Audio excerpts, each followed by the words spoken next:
এজন্য একটু জোরে শুনতে চাই, লিল্লাহে তাকবীর। ইনশাআল্লাহ অনুষ্ঠান চলবে।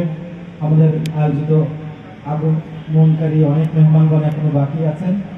তবে তার আগ দিয়ে আমি আপনাদেরকে সতর্ক করতে চাই, যেহেতু প্রচুর মানুষজন আছেন, এজন্য পকেট সাবধান, ঠিক না প্রিয় ভাইরা? আর যারা জুতা পায়ে দিয়ে এসছেন কিন্তু বাইরে রেখে দিয়েছেন, আপনারা একটু সাবধান হয়ে যান।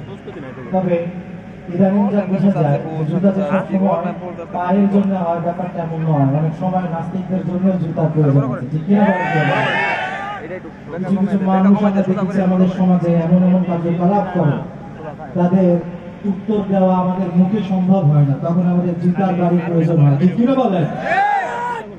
এই জন্য মুখের ভাষায় যেটা সম্ভব না, মাঝে মাঝে জুতার বাড়ি দিয়ে এটা সম্ভব করা যায়। মুখের আওয়াজ ভাষার সাহায্যে বলে মনের কথা, বলে মনের কথা। মুখের আওয়াজ ভাষার সাহায্যে বলে মনের কথা, বলে মনের কথা।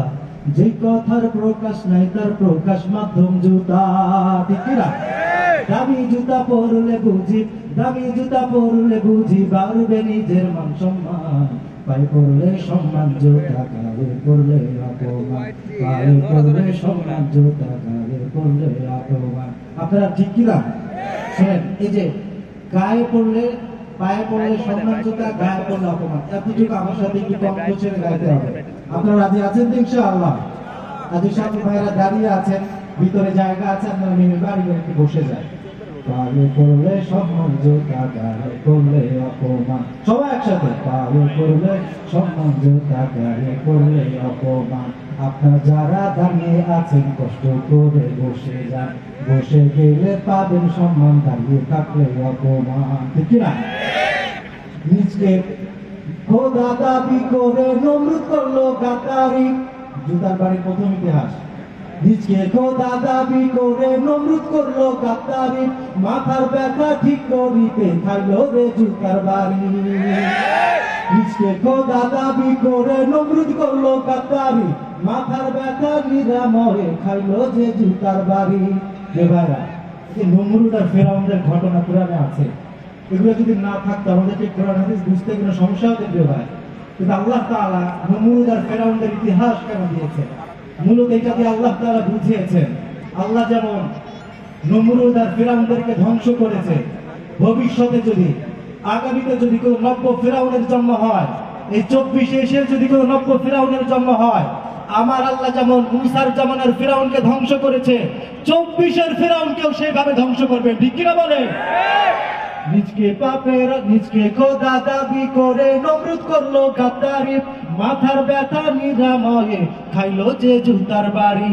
এটা হলো আল্লাহর সাথে, এটা হলো আল্লাহর সাথে বেয়াদবির পরিণাম।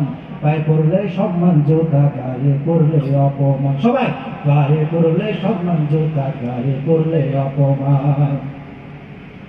যুদ্ধে যুদ্ধে তসমস চেষ্টা, পরিস্থিতি বিপাকে। দ্বিতীয় ইতিহাস।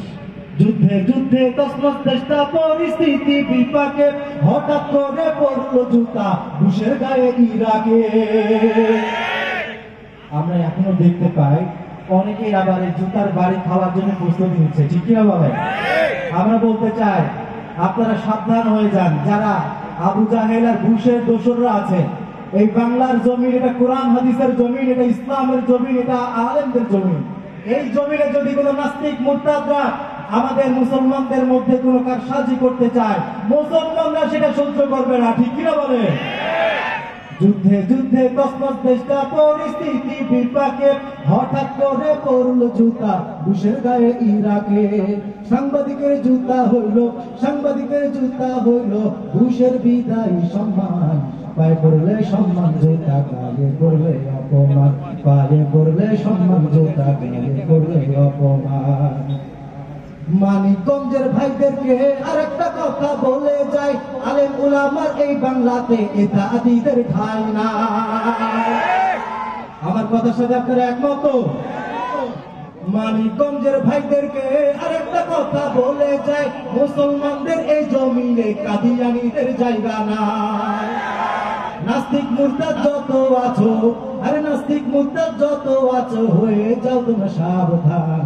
পায়ে পড়লে সম্মান জুতা, গায়ে পড়লে অপমান।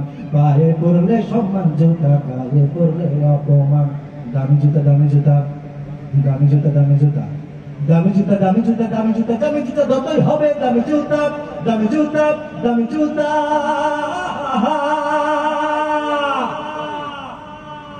এখন বলেন আপনারা কি ঘুমিয়ে থাকবেন আরো? অনুষ্ঠান কি চলবে প্রিয় ভাইরা? আমি দেখতে পাচ্ছি এখানে প্রচুর মানুষ রয়েছে। আমি একটু কন্টেস্ট করে নিতে চাই তাকবীরের, এরপর ইনশাআল্লাহ আবার ধারাবাহিক অনুষ্ঠানে ফিরে যাব। আমার জানা মতো এখানে দুই শ্রেণীর মানুষ আছে, বিবাহিত আর অবিবাহিত, ঠিক কিনা? আমি একটু তাকবীর বলবো, যে সকল ভাইয়েরা বিবাহিত তারা তাকবীরের জবাব দিবেন, এরপরে যারা অবিবাহিত আছেন তারা জবাব দিবেন। শুরুতেই বিবাহিত ভাইদেরকে আমরা একটু পরীক্ষা করতে চাই। বিবাহিত ভাইরা কি প্রস্তুত আছেন? গলাটা একটু পরিষ্কার করে নিন প্রিয় ভাইয়েরা। বিবাহিত ভাই যারা আছেন রেডি তো ইনশাআল্লাহ? লিল্লাহে তাকবীর। বিবাহিত ভাইদের আওয়াজ ছিল, এতক্ষণে আওয়াজ কোথায় ছিল প্রিয় ভাইয়েরা? আমরা এবার অবিবাহিতদের কাছে যেতে চাই। যুবক ভাইরা, আমাদের ইয়াং স্টারেরা যারা আছেন, আপনারা কি প্রস্তুত? আজকে প্রমাণ হবে আপনারা জামাই হওয়ার যোগ্য কিনা। আপনাদের শক্তিশালী আওয়াজ আছে, সেটা প্রমাণ করে দিবেন। অবিবাহিত ভাইদের কাছে সুযোগ দিয়ে একটু গলাটা পরিষ্কার করে নেন।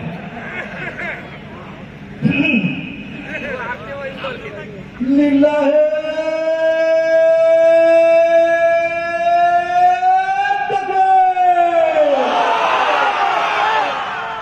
মাশাআল্লাহ, মাশাআল্লাহ, আপনাদের আওয়াজ প্রমাণ করছে অবিবাহিতরা জিতে গেছে, ঠিক কিনা? অনুষ্ঠান ইনশাআল্লাহ চলবে তো প্রিয় ভাইরা? সারা রাত যদি চলে, শেষ পর্যন্ত থাকতে কারা কারা রাজি নাই হাত ধরেন। সবাই থাকবেন তো ইনশাআল্লাহ? আল্লাহ আমাদেরকে তৌফিক দান করুন। আমরা ইনশাআল্লাহ আবার